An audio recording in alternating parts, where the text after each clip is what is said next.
Center court, Wimbledon, July in blazing sunshine, and Roger Federer stands there, as if this grass court was created just for him.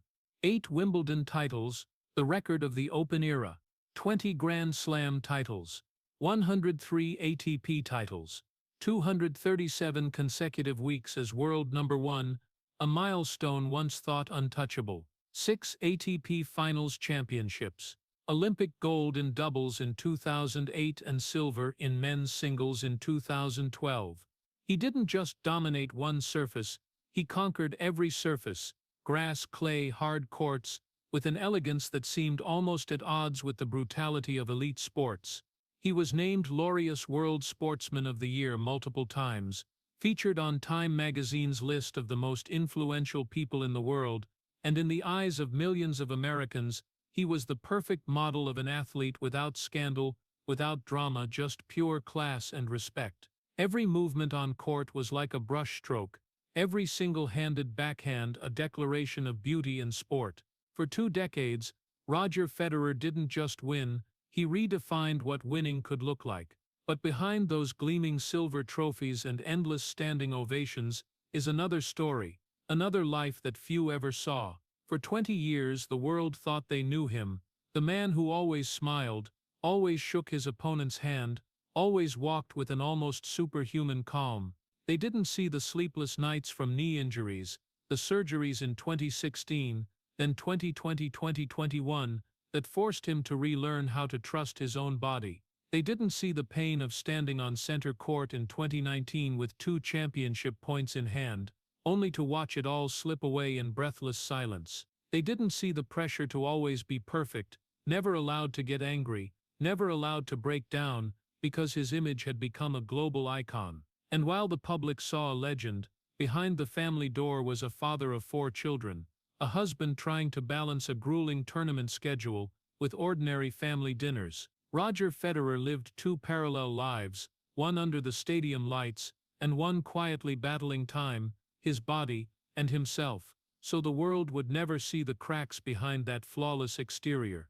If the story of the real life behind Roger Federer's spotlight moves you, hit subscribe to the channel right now so you don't miss the surprising parts to come. But to understand why Roger Federer could stand motionless on center court like a monument, we have to go back to the time when that boy nearly lost everything because of himself. Before he became the icon of calm, Federer was a hot-tempered teenager, whom many believed his talent would burn itself out in emotional flames. In Basel, Switzerland, Roger was not a gentleman, he was an impulsive kid, extremely sensitive and quick to explode. When he lost an important point, he wasn't just disappointed, he was furious with himself. The racket smashed onto the hard court rang out like the crack of a dream that hadn't yet formed. Not once, not twice, but over and over. At international junior tournaments, the image became familiar, Federer shaking his head, yelling, throwing helpless glances at the sky,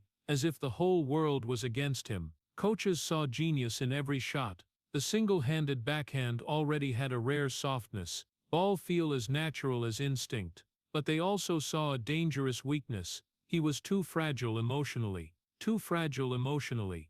That phrase was whispered in meeting rooms, in private conversations. They worried that Roger would never mature enough to become a true champion. Talent could take him high, but emotions would pull him down, and for a teenager carrying huge ambitions, being doubted like that hurt more than any scoreboard loss.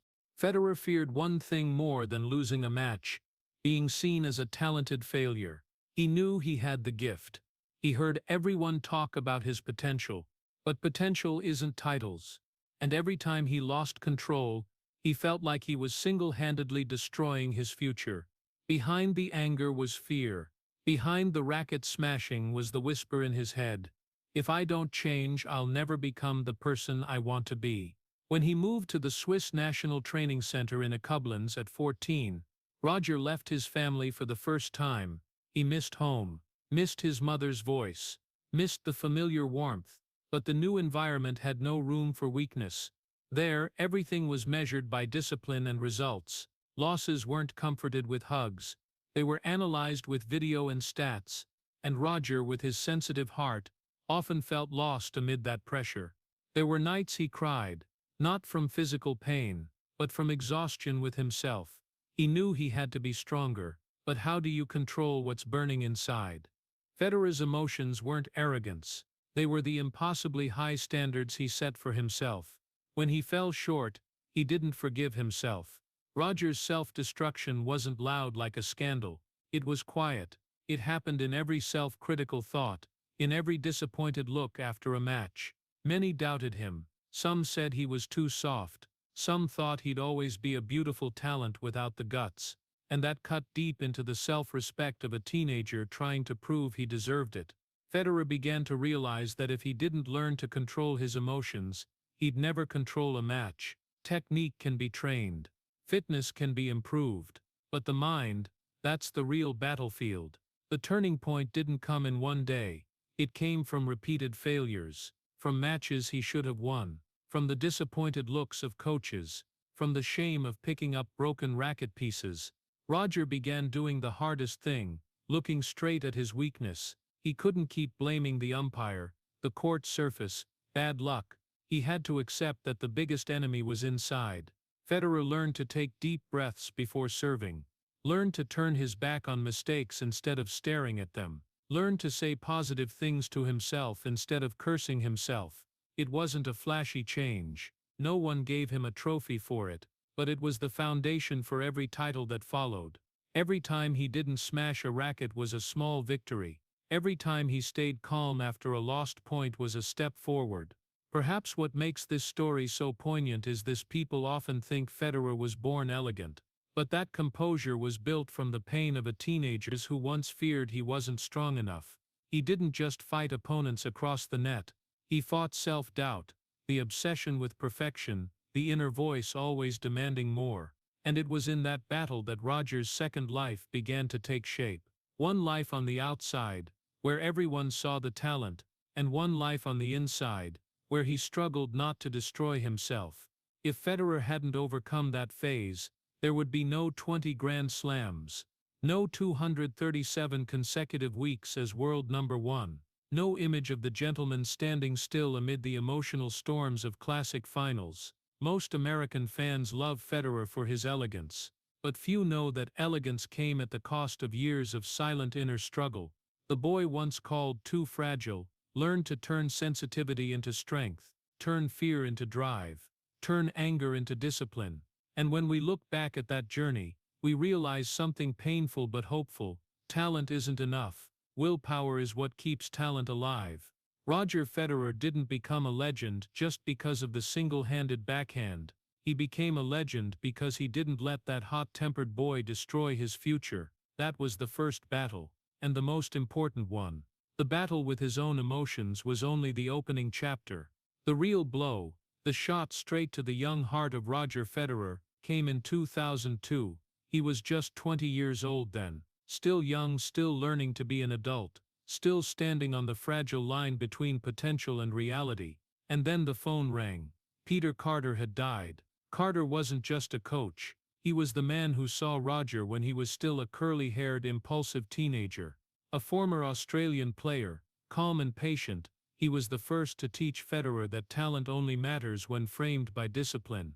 When Roger was smashing rackets and yelling, Carter didn't scold. He watched, he waited, and he said things that made the boy think for days. He didn't try to change Federer with pressure. He planted a question in his mind: what kind of person do you want to become? In August 2002, during a vacation in South Africa, Federer's mother's homeland, Peter Carter died in a car accident at age 37. The news hit like a punch to the chest. Roger froze, not because he'd never heard of death, but because he'd never thought it could happen to someone like Carter, always steady, always there. Federer immediately flew to South Africa for the funeral. The long flight felt endless. He stared out the plane window without really seeing anything. In his head were only overlapping memories, morning practices, Carter fixing every tiny detail in the serve, quiet encouragements after losses. He remembered that voice, calm, never raised, never giving up on him. The funeral took place under a pale gray sky. Roger stood there, among the Carter family, among friends and loved ones of his, and for the first time in his life, He faced head-on the fragility of everything. When he saw Carter's parents, people who had lost their son, he couldn't breathe normally. The pain in their eyes had no words adequate to describe it, and a chilling thought crept into his mind. Why am I still here while he's not? Survivor's guilt, the guilt of the one who survives, wasn't something Federer had ever understood before.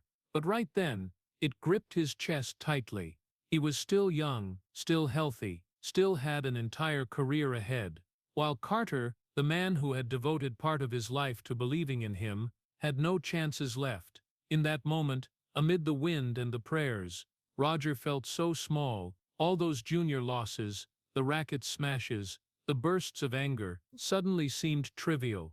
He thought about the times he had wasted his talent, the times he let emotions ruin opportunities, the times Carter patiently waited for him to grow up, and he understood, if he kept living half-heartedly, if he kept self-destructing, then Carter's death would become a meaningless void. But the decision to change didn't come like a brilliant flash of light. It came like an open wound. After the funeral, Federer returned to the tour. On the outside, everything was the same. Tournament schedule, hotels, practice courts, interviews. But inside, something had cracked open. He began playing with a different seriousness. No longer the boy who wanted to win to prove he was good, but a young man who wanted to be worthy of the faith of someone who was gone. However, the change didn't happen overnight. He still lost, still had inconsistent matches, still had moments of doubt. Pain doesn't turn into strength in just one night. It simmers. It forces him to face himself again. But this time, the motivation was different. No longer the fear of being called too fragile, but the fear of living without meaning. Federer later said that Peter Carter's death was the biggest turning point in his career, not because it instantly made him stronger, but because it made him look back at his entire being. He began to understand that talent is a gift, but time is something no one controls. Carter was gone, and part of him understood that one day, it would all end. That sense of finitude changed how he viewed every match. Every point was no longer just a score, it was an opportunity. Every season was no longer a string of tournaments, it was a portion of time slipping away. But the pain also made him lonelier. There were nights in hotel rooms, when Federer sat alone and thought about Carter, thought about what he would say if he were still alive. Would he be proud? Would he be disappointed? Would he think Roger was on the right path?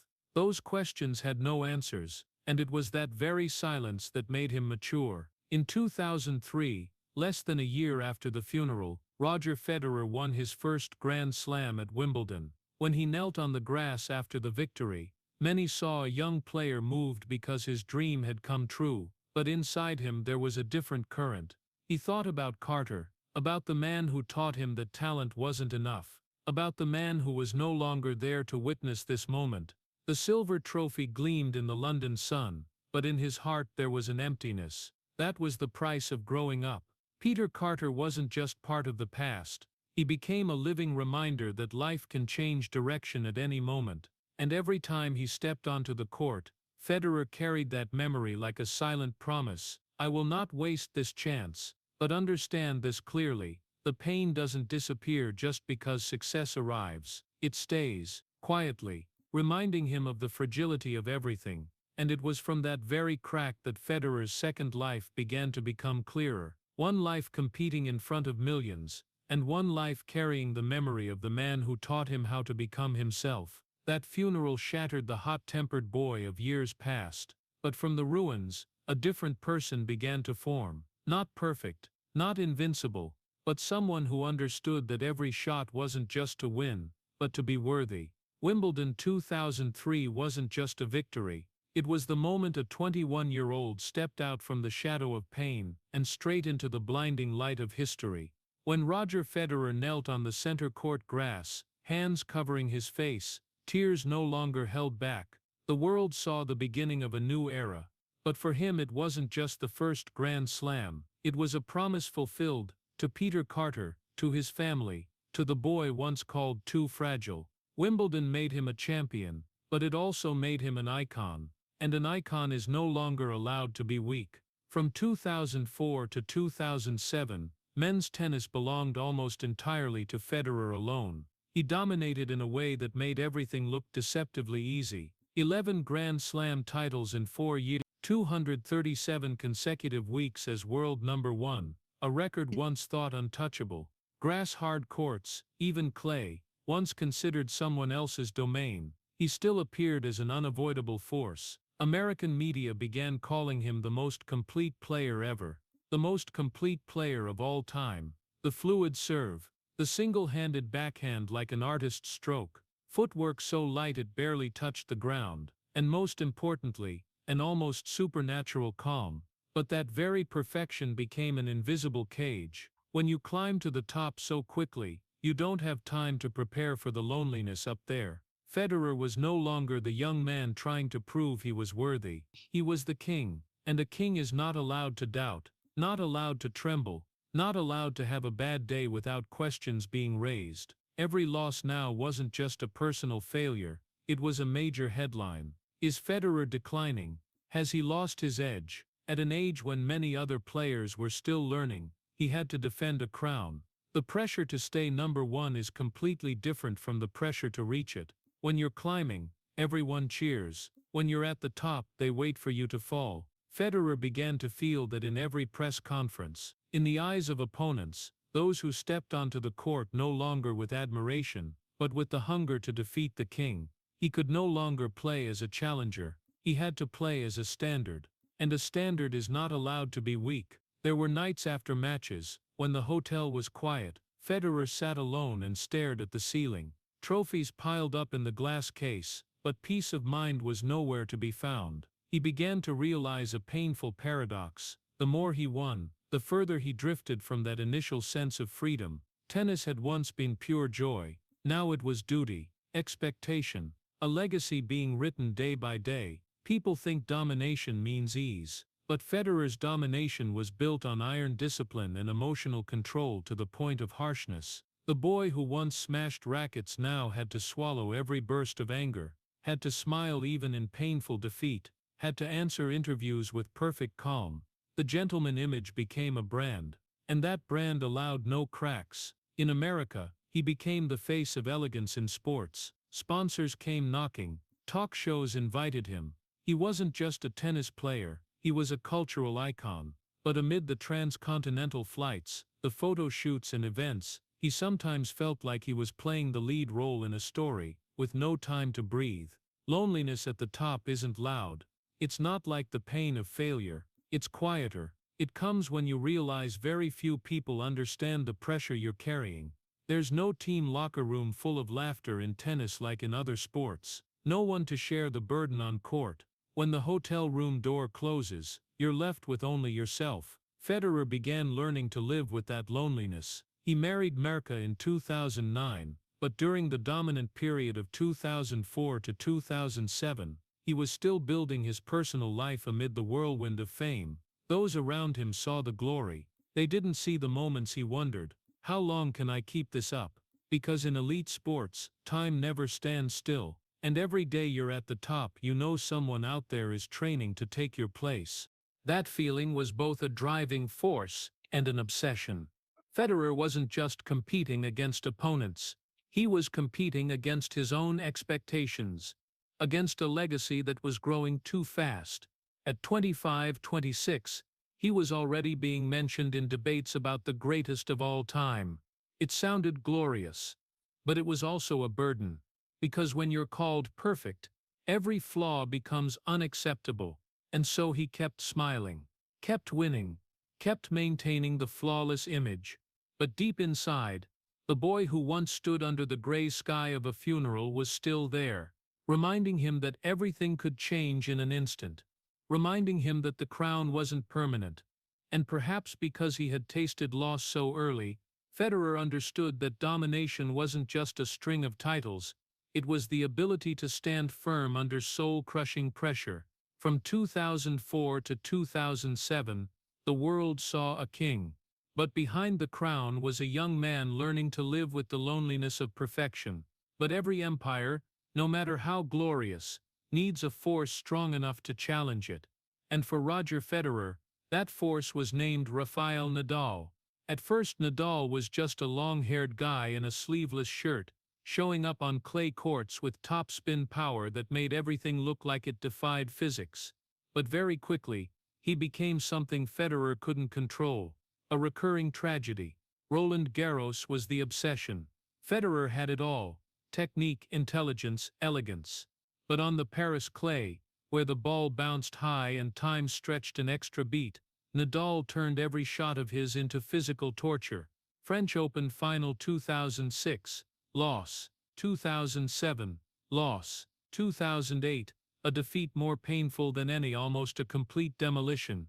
Every year Federer entered Paris hoping to complete the career Grand Slam. Every year he left with heavy eyes. Nadal didn't just beat him, he forced Federer to see his own limits. To American media, that rivalry was a classic rivalry. But to Federer, it gradually became a haunting question. Am I really the most complete player if I still can't overcome this man on the most important surface? His domination was no longer absolute, it had a crack, and the name of that crack was Nadal. Then came Wimbledon 2008. The final many call the greatest in tennis history. Center court, light fading because of intermittent rain. Two men, two opposite styles, pulling each other into a nearly 5-hour war. Federer had won Wimbledon 5 years in a row. Grass was his kingdom. But that day Nadal didn't come to play the challenger. He came to steal the throne. The first 2 sets, Federer was swept away. Nadal played like he knew no fear. Federer began finding his rhythm, dragging the match into a 5th set in near surreal twilight. Every point was a heartbeat, every rally a life-or-death moment. When Nadal won 9-7 in the final set, the sun had nearly set, and for Federer, something else set with it. He shook hands. He handed over the trophy. He kept his face composed, because a king isn't allowed to collapse in public. But when the locker room door closed, everything changed. Federer sat down, said nothing, didn't take off his shoes right away, didn't look at anyone, just sat there in thick silence, as if he had lost not just a match, but a part of his identity. Wimbledon wasn't just a tournament to him, it was where he was defined, and that day, that definition was shaken. Some losses make you angry, some make you want revenge, but some make you silent. 2008 was the year Federer lost the world #1 ranking after 237 consecutive weeks. The peak he once thought he could hold forever now slipped away, and the one who pushed him down was no one but Nadal. The inner collapse wasn't loud, it didn't have the racket smashing of his teenage years. It was subtler. It was the feeling of no longer being invincible. It was realizing there was someone out there who could make you doubt yourself. In that dark locker room that night, Federer didn't cry out loud, he didn't throw things. He just sat quietly, staring at the floor, thinking about points that could have been played differently, about chances that slipped away, about whether his era was closing. The media called it the greatest match ever played, but to him it was the most painful match of his life, because it forced him to face the truth. He was no longer the only one at the top, and the peak no longer belonged to him alone. Perhaps what makes this story so heavy isn't the loss to Nadal, but the way Nadal repeated it. In Paris, in London, at the most important moments. Each time was a reminder that Federer wasn't perfect, that elegance didn't guarantee victory, that genius also has limits. But right in that moment of collapse, something else began to form. The boy who once feared being called too fragile, no longer smashed rackets. He didn't run away. He didn't blame others. He sat in the pain, let it soak in. Loneliness at the top is one thing. Loneliness when falling from the top is another. And Federer was learning to live with both. That night, leaving center court, he was no longer the untouchable king. He was a beaten man, but not broken. And perhaps because he touched that emotional bottom, the journey of Federer's 2 lives moved into another chapter, a life where he no longer fought to prove he was the greatest, but to prove he could stand back up, even when the world believed his time had passed. After Wimbledon 2008, after the Roland Garros collapses against Nadal, Roger Federer was still there, still elegant, still dangerous, still able to win the Australian Open in 2010, still able to reach milestones others only dreamed of. But the tennis world didn't stand still, and from 2010 to 2013, another name began to ring out louder and clearer: Novak Djokovic. If Nadal was the storm on clay, then Djokovic was the cold, relentless, emotionless wave. He wasn't just strong, he was almost without weakness. In 2011, Djokovic entered an extraordinary season, winning streak after streak, beating both Nadal and Federer in the most important matches, and the most painful part, he did it with such certainty that all doubts about the new generation vanished. American media began to change their tone. Is Federer past his prime? Has the game moved on? Can elegance survive against modern power? Those headlines appeared thick and fast. No longer the praises of the most complete player ever. Now he was a legend facing age. The old king amid two younger, stronger, hungrier warriors. Federer was just over 30 then. But in elite sports, 30 was already a worrying number. The body didn't recover like before. 5-set marathons left longer-lasting marks. And the cruelest part, opponents no longer feared him the way they used to. Djokovic beat him at the US Open in 2010, after saving 2 match points. Again at the US Open in 2011, once more saving match point with a return so bold, it was almost reckless. Federer stood there, watching the opportunity slip away, not because he played badly, but because the man on the other side of the net refused to go down. Doubt from the outside began seeping inside. Federer was no longer invincible. He still won, still went deep in the majors, but the feeling of unbeatable was gone. And when you've lived at absolute peak, any step back feels like freefall. Then the body started speaking up: chronic back pain. At first just mild discomfort after matches. Then gradually it became an uninvited companion. Serves lost a bit of power. Twists weren't as smooth as before. Federer, who once moved like he barely touched the ground, now had to calculate every step.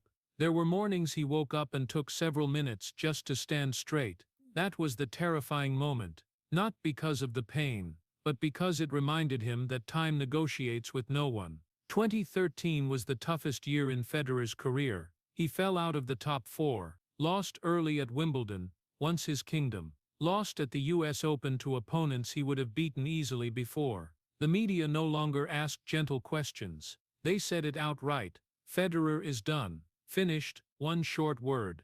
But for a man who had lived in the spotlight for over a decade, it was like a knife. Federer began thinking about something he had never allowed himself to think before: retirement. Not in press conferences, not in public, but in silence. In hotel nights when he lay staring at the ceiling and asked himself, what more can I do? He had 17 Grand Slams by then, had broken countless records, had become a living legend.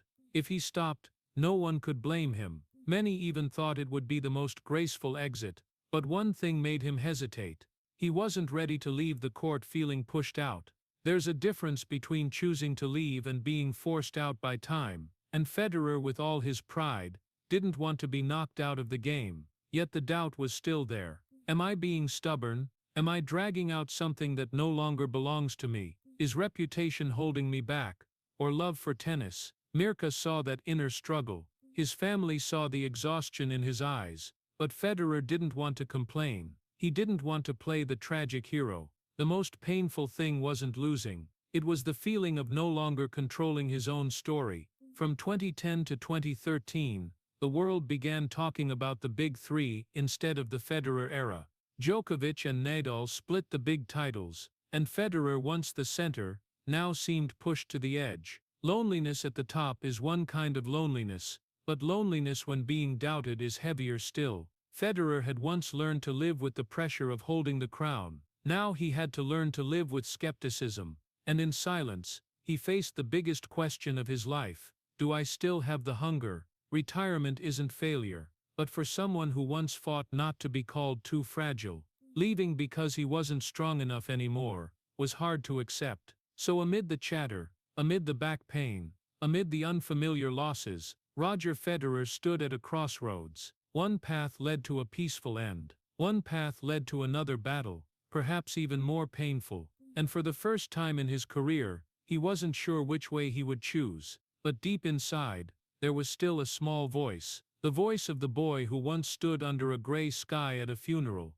The voice of the man who once sat silently in the locker room in 28. That voice whispered, "Not done yet." But amid the doubts, amid the back pain, and questions about retirement, there was a truth the world rarely saw. While the public debated whether Roger Federer was done, another life of his was unfolding in parallel, quiet, exhausting and full of love. That was the life the cameras rarely touched. Mirka, if Federer was the icon of elegance, then Mirka was the silent foundation behind every achievement.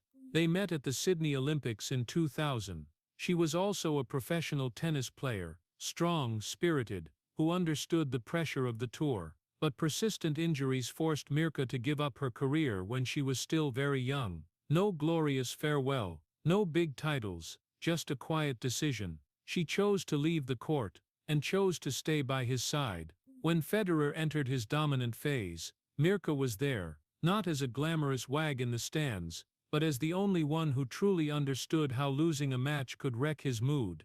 She knew the teenage anger, knew the pain after Wimbledon 2008, knew the nights he tossed and turned from self-doubt. In 2009, just months after their wedding, their lives changed forever. Twin girls were born. Suddenly Roger Federer, the man with 15 Grand Slams at that point, had to learn how to hold a newborn without waking her, had to learn to change diapers in the middle of the night, had to learn to soothe a crying baby in a hotel room in some strange city. The world still saw him as a champion, but in a dark room at 3 in the morning, he was just a tired father. No stadium lights, no applause, just the sound of a baby's cry, and the smell of milk. The tour didn't stop. Mirka decided to travel the world with him and the two infants. Strollers appeared at airports. Hotel rooms were turned into temporary family spaces. Federer trained in the mornings, did press conferences in the afternoons, then came back to the room to hold the babies,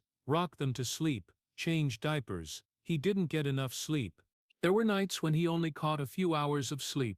But the next day he still stepped onto the court, dressed in white, smiling, and played as if everything was still perfect. That was when the second life began to take clear shape.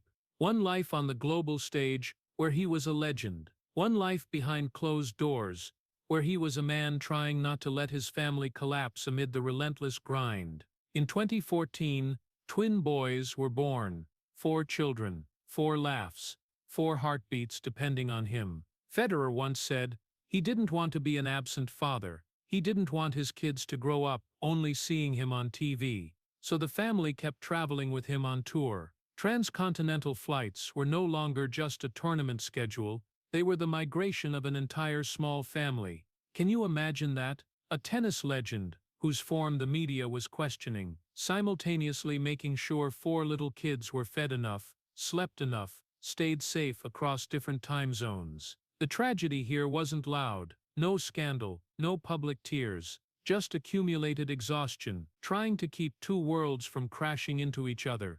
There were afternoons when he lost an important match. The media asked about tactics, about form, but in his head at that moment he might have been thinking, last night I only slept 3 hours. No one asked that, and he didn't say it. Mirka became an irreplaceable pillar, but the price she paid wasn't small. She gave up her own career, gave up her own dreams. Her life revolved around his tournament schedule and the rhythms of 4 children. At some tournaments, she no longer appeared much in the stands like before, because she was behind the scenes, keeping the family running smoothly. Federer knew that, and that was exactly what made him even less willing to quit.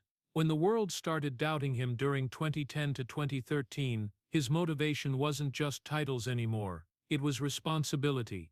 It was the image of 4 children watching their father fight, even when exhausted. There were nights after a loss when he didn't allow himself to wallow in self-pity for too long, because there were little feet running into the room. Innocent questions. Papa, did you win today? And he had to learn how to answer. Not as a legend, but as a father. That 2 worlds life wasn't deception. It was fragile balance. On court, he had to be numb to pressure. At home he had to be soft, patient, present. Perhaps the most painful thing wasn't physical exhaustion, it was the fear of not doing either role well enough. fear of not competing well enough, fear of not being a good enough father, fear that one day the two worlds would collide, and everything would collapse. When back pain tormented him in 2013, it wasn't just his career that was threatened. His family was also thrown into uncertainty. If he retired, life would change completely. If he continued, his body might pay the price. One man, 4 children, a wife who had sacrificed, a weary body, and the whole world doubting. Roger Federer's tragedy wasn't the falls against Nadal or Djokovic. It was that every day he had to wake up and make sure both his worlds remained standing. No one hands out trophies for the nights he changed diapers at 3 in the morning. No one applauds for him still training after long flights with 4 small children. But perhaps it was in those moments that his true self was shaped most clearly. Not the king, not the legend, but a man trying to keep his family and career from crumbling under the weight of expectations. And while the world kept debating his form, his age, whether he should retire, they had no idea that behind those matches was another battle, quieter, more exhausting, but far more noble. Roger Federer wasn't just defending his legacy, he was defending his home. And sometimes that's the hardest match of all. Keeping the family from falling apart was hard enough. But Roger Federer also had to protect something else, something more fragile than any title, his image. For over 2 decades, he stayed scandal-free. No shocking statements, no outbursts in front of cameras, no disrespectful words toward opponents. In a sports world where ego is often celebrated like a weapon, Federer became the symbol of calm. Parents in America pointed at the screen and told their kids, "That's how a champion behaves." But becoming the perfect role model wasn't natural, it was pressure. Federer understood that very well. He had once been the racket-smashing boy, once the teenager ruled by emotions, and precisely because he had gone through that phase, he knew that just one moment of losing control in front of the cameras, everything could change. If I lose my temper, I lose everything. That wasn't just a saying, it was a survival philosophy. Losing control didn't just cost him a point, it could crack the image built over 20 years. In the social media era, a few-second video could spread around the world. One careless word could destroy relationships with fans, sponsors, even his legacy. Federer lived in constant self-censorship. When the umpire made a mistake, he swallowed the anger. When an opponent celebrated too wildly, he kept a neutral gaze. When he lost painfully, he stood tall, smiled, and congratulated. That smile became the brand, but a smile that never cracks comes with its own price. There were matches when he wanted to scream, wanted to smash his racket like in his teenage years, heart to unleash all the frustration outward, but he didn't do it, because he knew millions of people were watching, and among them were children, his own children. He no longer competed just for himself. He competed for the image he represented. In America, where sports are tied to idol culture, Federer became one of the rare clean athletes. No doping, no drama, no public feuds. That made him beloved, but it also bound him to the perfect mold. The pressure to be perfect is different from the pressure to win. Winning is on the court. Perfection is everywhere. In press conferences, he had to choose every word. In ads, he had to maintain a consistent image.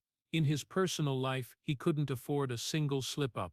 There were moments when he felt like he was playing an endless role, not because he was fake, but because he always had to be the best version of himself. Federer's politeness was real, but it was also forged through harsh emotional discipline. He understood that just one outburst would make people forget 20 years of calm. They would remember only the moment he lost it. The fear of damaging his image didn't come from arrogance. It came from realizing that the image no longer belonged only to him.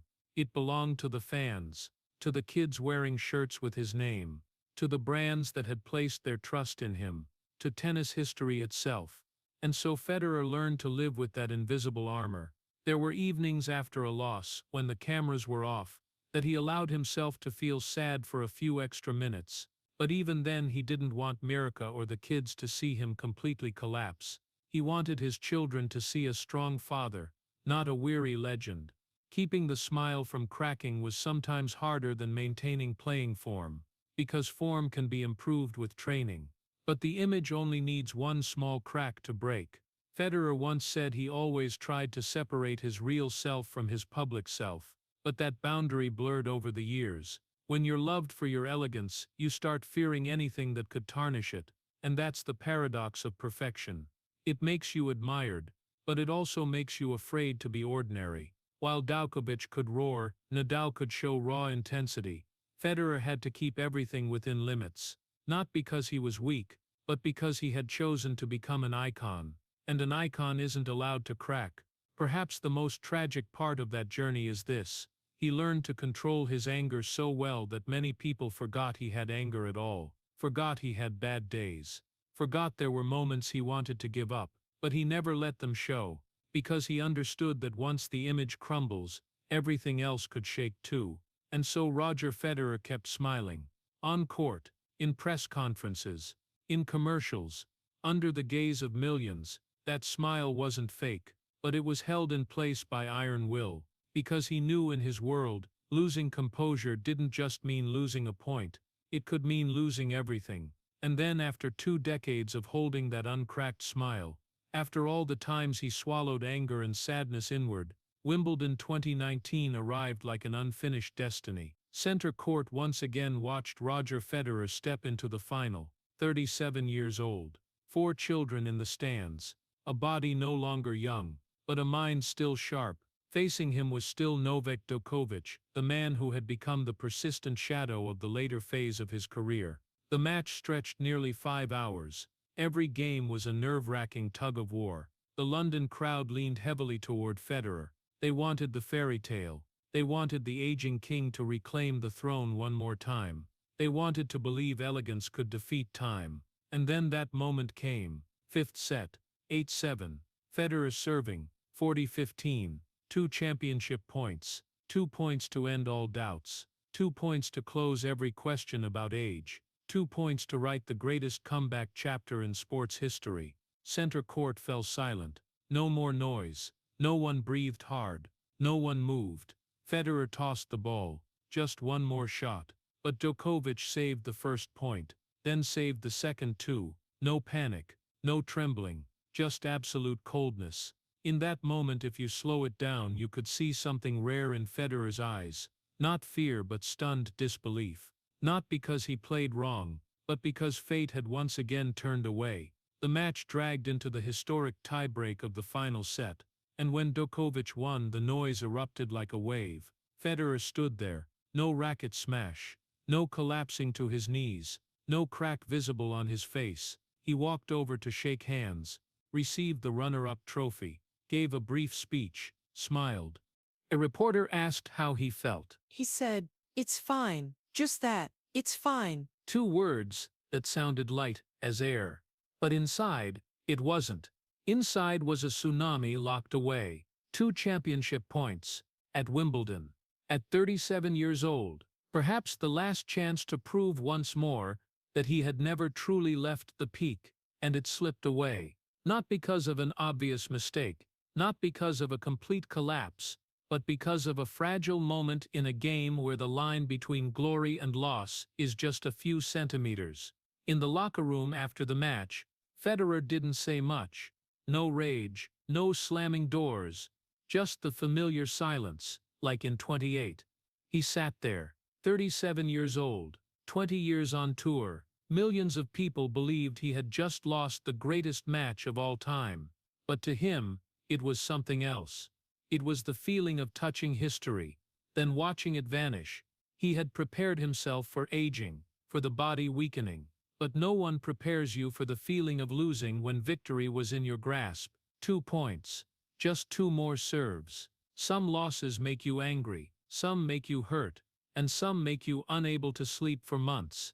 Federer later admitted that Wimbledon 2019 was one of the hardest losses to swallow in his career. Not because it broke records, but because it was so close to touching, so close to forgetting. And the most tragic part, he still kept the smile. He didn't allow himself to collapse in public, didn't let his children see a broken father, didn't let the image crack. It's fine, but inside he knew it wasn't. That wasn't the failure of a young player, that was the failure of a man who had fought his whole life to control his emotions, and now had to control the deepest pain too. That night, as he left the court, he held Mirka's hand. The four children probably didn't fully understand the meaning of those 2 points. But he did, and perhaps Mirka did too. Not every tragedy is loud. Some tragedies unfold in silence. In the gaze out the airplane window on the way home. In the moments alone, when you replay every point in your head. Wimbledon 2019 didn't take away Federer's legacy, but it carved a deep cut into his heart. Because for the first time, he touched something that seemed impossible, a legendary comeback, then watched it slip through his fingers, and he still smiled, still said it's fine, while inside, perhaps he understood that not every fairy tale ends the way we hope, but perhaps it was in that very moment that people truly understood what real dignity is. Not when you win, but when you lose, with glory within reach, and still keep your elegance. And that perhaps was Roger Federer's most tragic peak. After Wimbledon 2019, the world kept talking about those 2 championship points. But Roger Federer didn't have much time to wallow in regret. His body began to speak up, no longer whispering like the previous back pains, but in a clear voice that could no longer be ignored. In 2016, for the first time in a career longer than 18 years, Federer had to face what he always feared, knee surgery. An injury that seemed minor while caring for his family at home. A slip in the bathroom led to the decision for medical intervention. It sounded simple, but for an athlete who relied on every step, every subtle movement, the knee wasn't just a joint, it was the foundation of his entire professional identity. The surgery in 2016 forced him into long-term absence, missing most of the season, including Roland Garros. For the first time, Federer was no longer present on the big courts. No more white outfit, no more center court cheers, just rehab rooms, repetitive exercises, and patients wearing thin day by day. But he came back in 2017 and wrote one of the most beautiful comebacks in history, Australian Open, then Wimbledon, as if time had been fooled, as if his body had forgiven him. But time never truly forgives. By 2020, that knee betrayed him again, 2 consecutive surgeries. Not once, but twice. Federer was 38, then 39 years old then. Recovery at that age isn't like recovery at 25. Physical therapy sessions were no longer a short bridge back to the top. They became a fight for survival. There were days he couldn't run, couldn't change direction, couldn't make the movements that had been instinct his whole life. For someone who once moved like he was gliding on the court, not being able to run wasn't just a physical limitation, it was a blow to the soul. Federer once said the most painful thing wasn't the incision, it was the feeling that his body no longer obeyed him, the feeling of being betrayed by the very thing that had brought him to the peak. All his life, he took care of that body. Disciplined diet, scientific training, proper rest. No scandals, no self-destruction. Yet in the end, the knee decided it had had enough. In the rehab room, he looked in the mirror and saw a different man.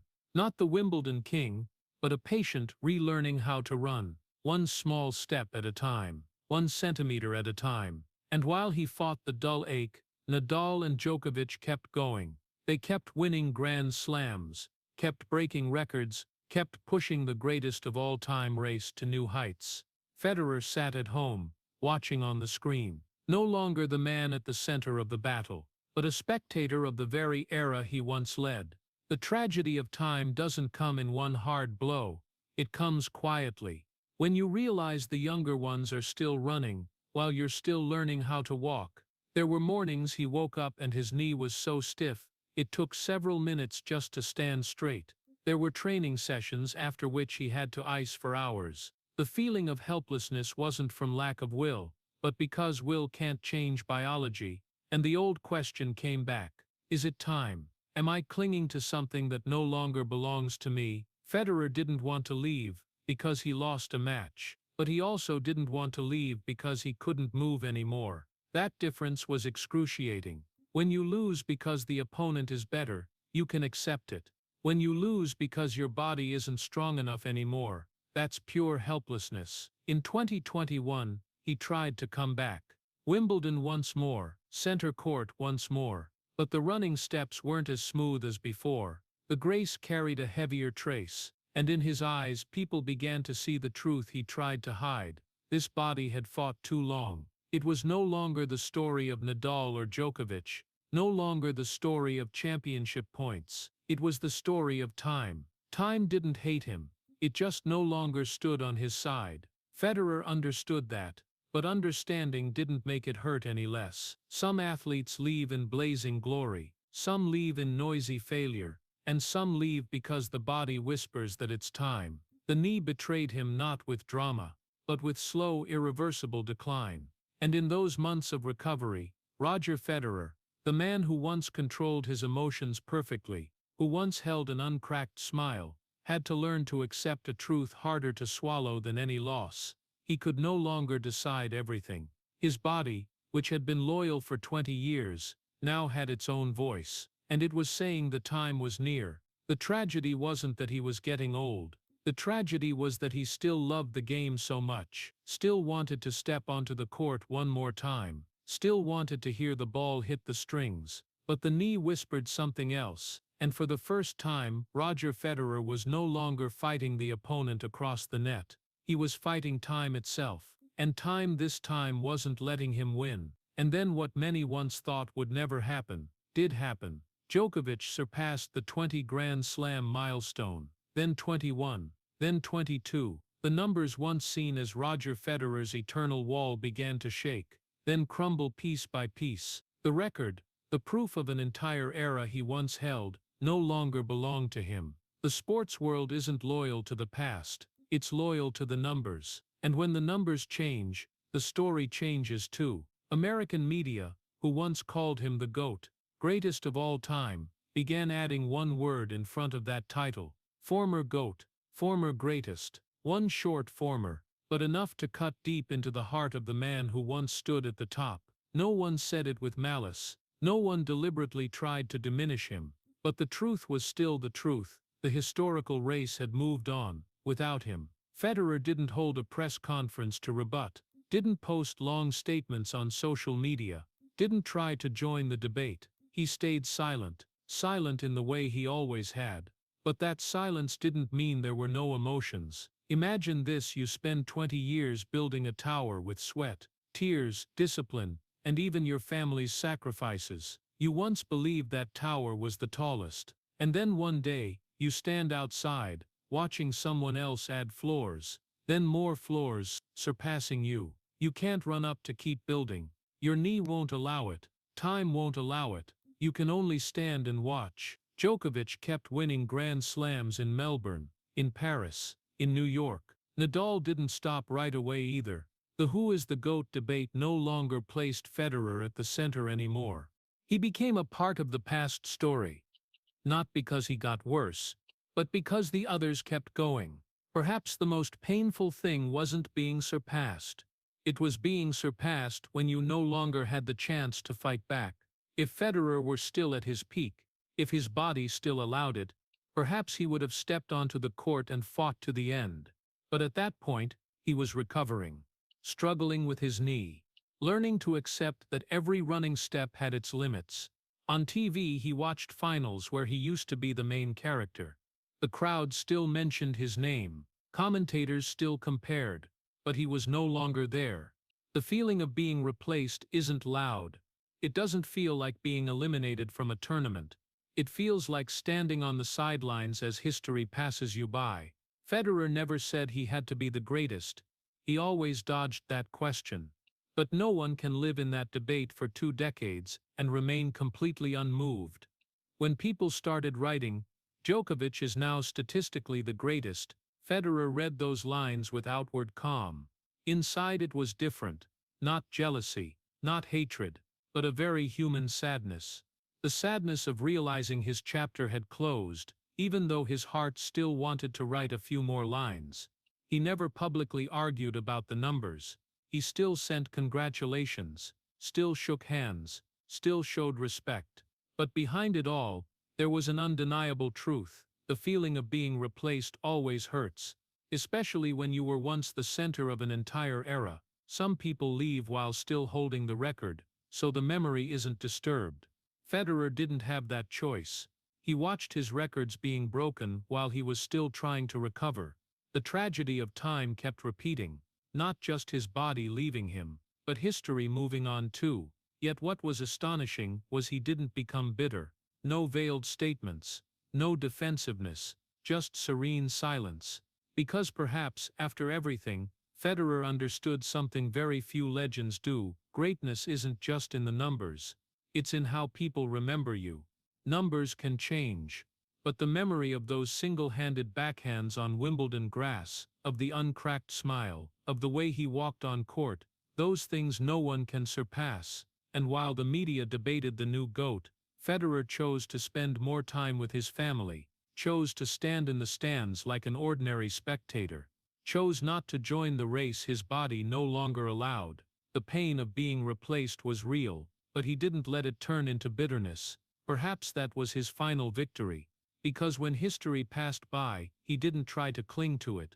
He stood tall, silent, and let it go, not because he no longer cared, but because he understood that his legacy didn't need to scream to survive.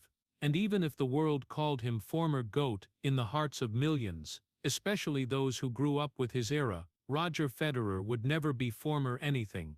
And then came the moment Roger Federer had tried to delay for many years. Not a loss, not a new injury, but a letter. In September 2022, he sat down to write the words he probably never wanted to write in his life. Not because of a lack of courage, but because writing it meant acknowledging one final truth: he could no longer come back the way he used to. No more one more season, no more one last try, no more hope that the knee would miraculously revive. The letter began with thanks, to his family, to his coaching team, to his opponents, to the fans. But amid those polite and polished lines, there was something anyone reading could feel. This wasn't a strategic announcement. This was the farewell of a man who had fought to the absolute limit of his body. He wrote that the Laver Cup 2022 would be his final tournament, not Wimbledon, not a packed stadium, but a team event where he could be alongside Nadal, Djokovic, Murray, the men who had defined an entire era. When he wrote those lines, Federer wasn't just accepting retirement, he was accepting that center court would never be the same, that there would be no more mornings walking into the Wimbledon locker room with the familiar feel of the white outfit, that there would be no more roar when he stepped onto the court, no more heavy silence before each serve. He once said tennis had given him everything, but now, he had to give it back. Perhaps the most painful thing wasn't giving up titles, it was giving up the rhythm of life. For over 20 years his life had been divided by seasons: Australian Open, Roland Garros, Wimbledon, US Open. The schedule was his compass. Every year had structure, goals, hope. Retirement meant stepping into emptiness.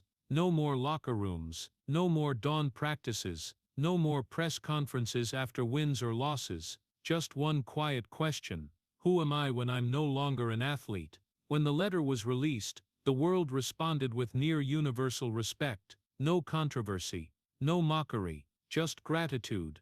But inside him, it was a flood. Writing that letter through tears wasn't because he regretted the glory. It was because he knew he had done everything possible, and still couldn't beat time. He had come back in 2017 when everyone thought he was done, had won more Grand Slams when people called him over, but this time was different. The knee gave him no more chances, and for the first time there was no miracle. Accepting he couldn't return was a different kind of pain from losing on court. Losses can be fixed, but retirement is an irreversible decision. He knew there would be days when Wimbledon happened without his name in the draw, knew that center court would still fall silent before serves, but not his, knew that children growing up would know Federer through videos, not through live matches.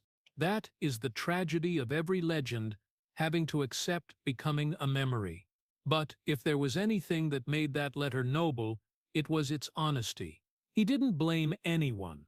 He didn't invoke some glamorous new chapter. He simply acknowledged that his body no longer allowed it, and in that acknowledgement, there was a dignity not everyone possesses. When he stepped into the Laver Cup 2022, the world knew this was the final goodbye. He played doubles with Nadal, as if closing a fated circle.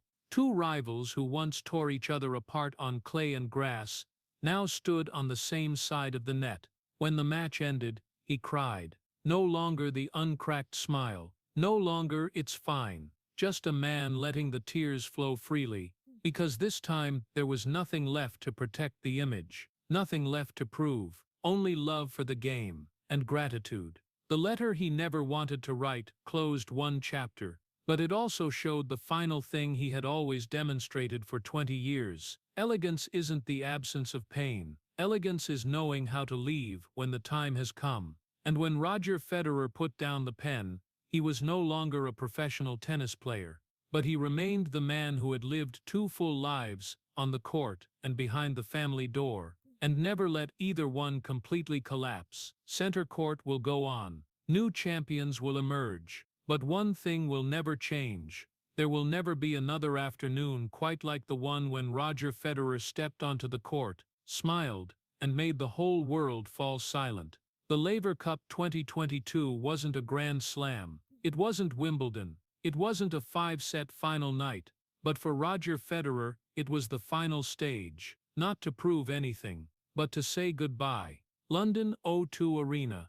The lights softer than center court, but the atmosphere heavy in a different way. The crowd didn't come to witness a historic battle. They came to watch a legend close his journey. Federer stepped onto the court, no longer the title-hunting player. He stepped out like a man preparing to leave his second home. He played doubles with Nadal. 2 men who had once caused each other the most pain in their careers now stood on the same side of the net. No longer a recurring tragedy. No longer a tense final. Just 2 former rivals standing side by side like people who understood each other more than anyone else. The match wasn't perfect. Federer no longer moved like before. There were half a beat slow reactions, but no one cared about the score. Every ball touch felt like a memory. Every time he approached the net felt like a reminder that this was the last time. Nadal looked at him more than usual, not the look of an opponent, but the look of a friend who understood that on the other side of the net, someone was saying goodbye to an entire part of his soul. The match ended. Federer didn't win, but this time no one talked about defeat. When he walked to the center of the court, a microphone was handed to him, and the noise began to break. Not cheers of victory, but cheers of tribute. He tried to speak, tried to keep his voice steady, tried to smile like he had for 20 years, but then his voice caught. Tears fell. No longer the uncracked smile. No longer the perfect armor. Just a 41-year-old man, crying in front of tens of thousands, because he knew he would never step onto a court as a professional athlete again. Nadal stood beside him. And then something unforgettable happened. They held hands. 2 hands that had once battled in the greatest matches in history. 2 hands that had once represented opposing philosophies, now intertwined, not to compete, but to hold each other steady through emotion. Nadal cried too. Djokovic sat in the back, looking down, saying nothing, just quietly witnessing the end of an era he had been part of. Murray clapped. The whole team stood up. Then the entire arena stood. Tens of thousands of people, all at once, not for a perfect single-handed backhand, not for a title, but for a journey. Federer looked around. Perhaps in that moment, he saw everything again. The hot-tempered boy in Basel, Peter Carter's funeral, Wimbledon 23, the dominant years of 24 to 27, the 2 championship points in 2019, the surgeries, the retirement letter, all condensed into 1 second. And then he left the court, not running, not waving too long, just walking. The last walk, the final walk. No more shoes gliding on grass, no more ball bounce, just the prolonged applause that didn't want to stop. Perhaps that was the most tragic moment of his career, not because of a loss, not because of pain, but because for the first time, he truly let go. For 20 years he lived 2 lives. One life in front of the cameras, where he was the icon of elegance. One life behind the family door, where he was the father staying up at night changing diapers. That night, those 2 lives finally met, no longer needing to be separated, no longer needing to maintain the image, just the truth. Roger Federer had walked the entire road. As he disappeared into the tunnel, the stadium remained standing. But he knew that when the lights went out, when the crowd left, the world would go on. Tennis would go on. New champions would arrive. But there would never be another last walk like that one, because some legends are not defined by how they won, but by how they left. And on that London night, amid tears, clasped hands, and the respectful silence of his rivals, Roger Federer left the court in the only way that suited him, not loud, not dramatic, but deep enough to make the whole world stand up. As the lights at the O2 Arena dimmed and the final applause faded, something quiet happened that no one could see. Roger Federer returned to his hotel room that night, no longer a professional athlete, no more tournament schedule waiting ahead, no morning practice the next day, no goals measured by weeks, months, seasons, and then the next morning came. No 6 o'clock alarm, no fitness trainer waiting, no tennis bag by the door, just a quiet morning, sunlight pouring through the window, the sound of children in the next room, and a strange emptiness in his chest. For over 20 years, his life had been measured by the cycle of tennis. The Australian Open opened the new year, Roland Garros signaled summer, Wimbledon was the peak, the US Open closed the journey. The schedule wasn't just work, it was the structure of existence. Now that structure was gone. The emptiness didn't come like a hard blow, it came slowly, seeping into every small moment, when he drank morning coffee without thinking about practice, when he opened his phone and saw no notifications from the coaching team, when the weekend arrived with no stadium waiting. In those first days after retirement, Federer felt like he was waiting for something to happen, but nothing happened. No match, no flight, no press conference, just life. Becoming a full-time father sounded like a reward, and it was. He could take the kids to school, he could watch them play sports, he could have dinner at home without thinking about different time zones. But shifting from a global legend to a dad at home every day was no simple identity change. When you've grown used to stepping onto a court and making the whole world fall silent, stepping into a supermarket unnoticed can create a strange feeling, not because of the lack of attention, but because the heartbeat of life had changed. Federer had once been world number one for 310 weeks. Now he was no longer number one on any ranking, and he had to learn to live with that. Learn to live without a ranking, without a scoreboard, without wins or losses measured by numbers. There were mornings he went out to the garden, picked up a racket just to hit a few gentle balls with the kids, and in that moment, tennis was no longer a career. It returned to pure joy, just like when he was a boy in Basel. But that transition didn't happen overnight. There were nights he woke up feeling an emptiness hard to name, not specific regret, not clear sadness, just the silence after a noisy life, the silence after the applause. That silence wasn't scary, but it was real. No more cheers, no more name chants, no more adrenaline rush before match point, just the normal heartbeat of a middle-aged man. He began exploring other parts of himself, work with his charity foundation in Africa, meetings about investments, talks about education and child development.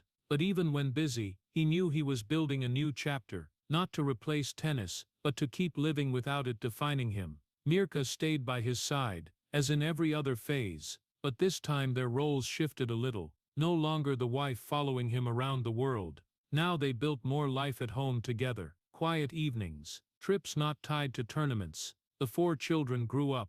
They didn't see him as the GOAT, they saw him as Papa, and perhaps that was the only title no one could break. Learning to live without being number one meant accepting that you were no longer the center of the weekly sports conversation, no longer mentioned in finals, no longer debated as the greatest, but there was also freedom in that. No more pressure to maintain a perfect image, no more fear that one moment of lost control would destroy everything, no more if I lose my temper I lose everything. Now if he got angry playing chess with the kids, it was just a family matter. Federer had once lived 2 parallel lives, one life in front of the cameras, one life behind the family door. After retirement, those 2 lives merged into one. No more clear boundary between the legend and the man, just Roger. Perhaps the hardest thing wasn't giving up glory, it was accepting that you still have value even without glory.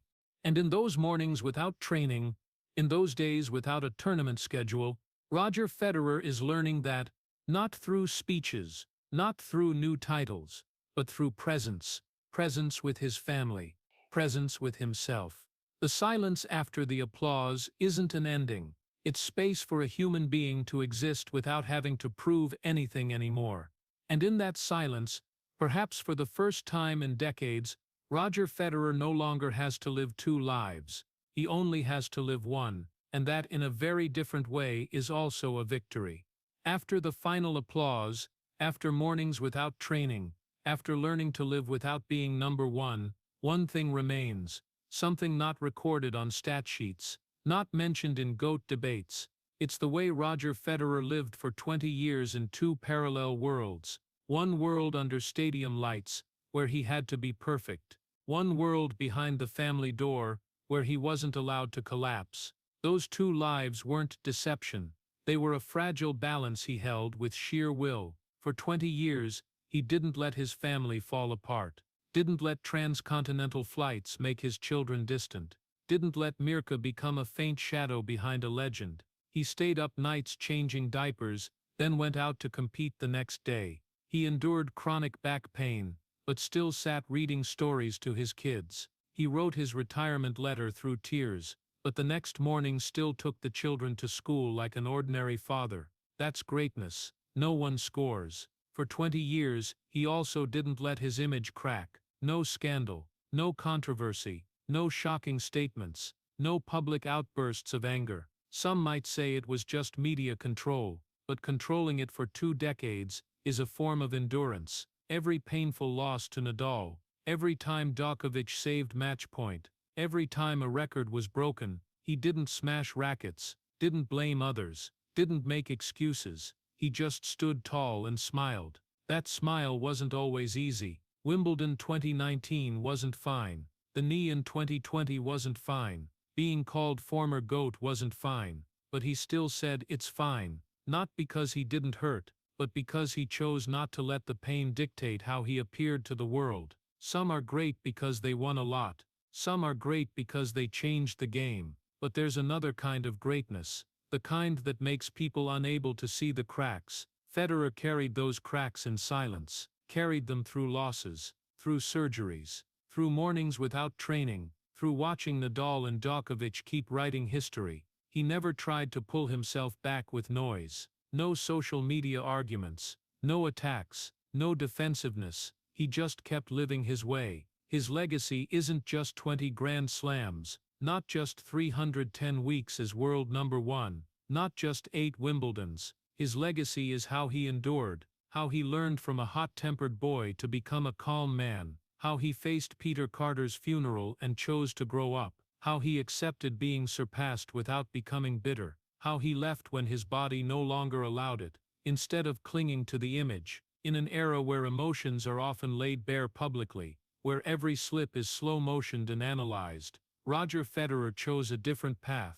He didn't let the world see every wound, not because he denied them, but because he believed dignity lies in how you carry them. 20 years, 2 lives, 1 legend. But what makes his story tragic isn't the failures. It's the truth that he had to balance those 2 worlds without ever being allowed to drop, keeping his family intact amid global pressure, keeping the elegant image amid painful losses, keeping the pain inside without letting it destroy him. Perhaps that's the kind of greatness people don't shout about, not explosive like number debates, but enduring like a deep cut in collective memory. When people remember Federer, they remember the single-handed backhand, the white outfit on grass, the gentle smile when stepping onto court. But if you look closer, they'll see something else, a man who learned to carry his burdens without unloading them on others, a father who didn't let his career swallow his family, an athlete who didn't let failure turn bitter, a legend who didn't let the spotlight dim his character. After everything, Roger Federer's story isn't just about tennis, it's about growing up, about accepting limits, about knowing when to fight, and when to let go. And perhaps that's what makes it hurt, because to do that he had to swallow so much that the world never saw. Not every greatness is dazzling. Some greatness requires holding yourself together so you don't break. Roger Federer belongs to that kind. True legends don't fall apart in public, they carry their fractures in silence. Looking back at Roger Federer's entire journey in this story, what pains people isn't just the 2 championship points at Wimbledon 2019, not the knee surgeries in 2016 and 2020, or the moment he wrote his retirement letter through tears in 2022. What aches is how he quietly carried all of it in silence. A boy once called too fragile emotionally, disciplined himself to the point that his smile never cracked for 20 years. A man who could sit motionless in the locker room after the historic loss in 28, then step out and say, "It's fine," after the shock of 2019, even though inside it was anything but. A father who stayed up changing diapers for 4 children, then went out to compete the next day as if his body wasn't exhausted. That's not just a story of 20 Grand Slams, it's a story of not letting family collapse, not letting the image shatter, not letting pain show in a way that destroys others. For American audiences, where success is often measured by numbers and titles, Federer's story reminds us that dignity is the longest-lasting legacy. In a fiercely competitive society, where everyone wants to be number one, he showed the value of endurance, of emotional control, of standing tall even when replaced. The lesson isn't to be perfect like him, but to learn to endure with character, to leave with honor, and to understand that true greatness isn't in how many times you win, but in how you carry your fractures without letting them hurt others. If the story of Roger Federer's quiet greatness and the fractures he carried in silence has touched your heart, hit subscribe to the channel right now, so you don't miss the next parts full of similar journeys of character and depth. Thank you for staying until the very end, and see you in the next video, where we'll continue searching for the true meaning of the word legend.